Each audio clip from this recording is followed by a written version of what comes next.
Copy isn't just the words you put on the screen. It isn't the length of your description. It isn't the placement of your description. It is a lot of things. Every word has a meaning behind it.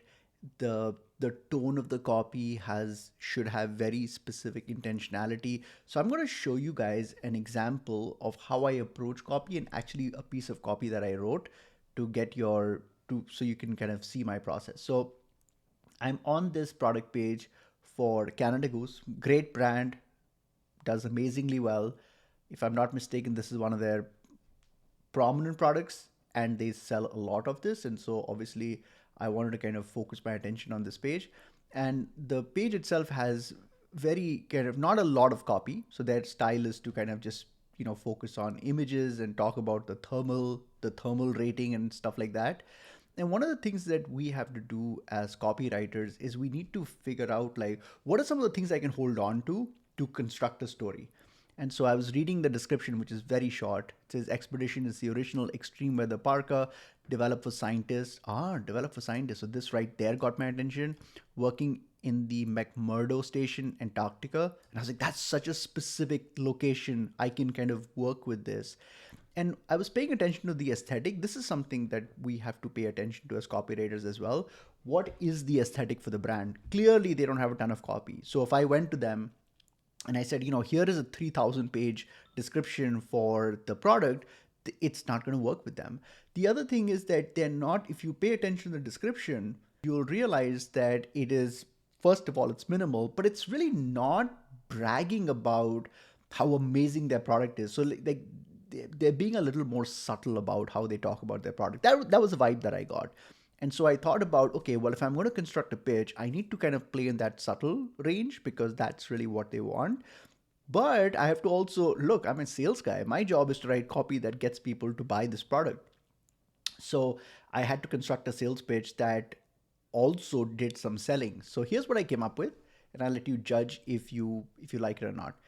So forget about the placement of the sales pitch, forget about the activation of this sales pitch. Let's just think about the sales pitch itself. It says, we did it for the scientists. So, what I really like about this headline is that it's very specific, it's very clear what it's about, but it's also kind of unclear, right? It's inviting the reader to continue reading the sales pitch. So then it says some environments simply aren't designed for humans. Okay. Unfortunately, and by the way, in order to come up with the sentence, I had to test a whole bunch of different words and see what word makes sense.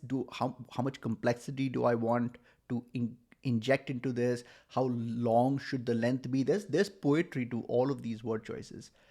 Unfortunately, they still need to be studied by scientists. Now, I'm trying to tie in the headline with the copy so that the reader doesn't feel like, well, those are two completely separate things. One such place is McMurdo Station in Antarctica. The temperature range here is usually, emphasis on usually, minus 4 degrees to minus 22 degrees. But it can reach a nasty 58 degrees. And I'm using the word nasty here because extreme cold is very uncomfortable for people and we all kind of hate it. So I felt like this does a better job of mirroring the sentiment of the reader. Now, I'll tell you something interesting that I did over here. I looked through all of the images that I could find that showed this location in Antarctica. I rejected all of them. I really liked this image. And I think understanding why I chose this image and what this image communicates is very important. Also, people would assume that as a copywriter, why am I even looking at images? Why does that matter? It matters profoundly. So this image, what I really loved about it was it's so desolate looking. Just looking at this, I felt cold. And what I did was I'm not sure if the station is exactly here or if it's here or where it is, but it's in this general vicinity. So I mentioned the station. Again, it's important to mention that word because that's the station name we've used earlier in our sales pitch. And I made a hand-drawn arrow towards it. So I wanted to kind of make it look a little like less polished because I felt that would kind of life over here is about survival. It's not about branding and perfection. So I want to kind of play with that aesthetic. And then it says scientists have to live here to study environmental change. That's the reason why scientists are there. The stuff that affects the rest of us. I would say that this is the most risky statement here because it's very casual, but the aesthetic that I was trying to go for, the idea that I was trying to go for is I want to present these scientists as being heroes on behalf of humanity. These people are studying things that are difficult, that are complicated, that affect all of us. I think a good copywriter could figure out a better framing for this. But again, I'm placing things here from a strategic. We have two. When we think about copywriting, we think about two things. We think about copy strategy, and we think about copy shaping. And so copy strategy is basically like knowing what to talk about when. That's what I have focused on over here. Copy shaping is making sure it's smooth and it flows well.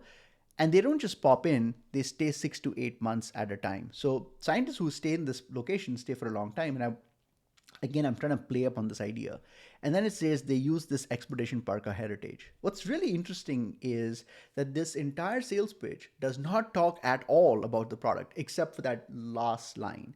More importantly, I don't even talk about the stitching strength, which is usually one of the things I like to focus on, the dramatization of how effective it is and any of that. I'm just talking about this very desolate place, and I'm letting the reader build the picture in their head. That's the idea.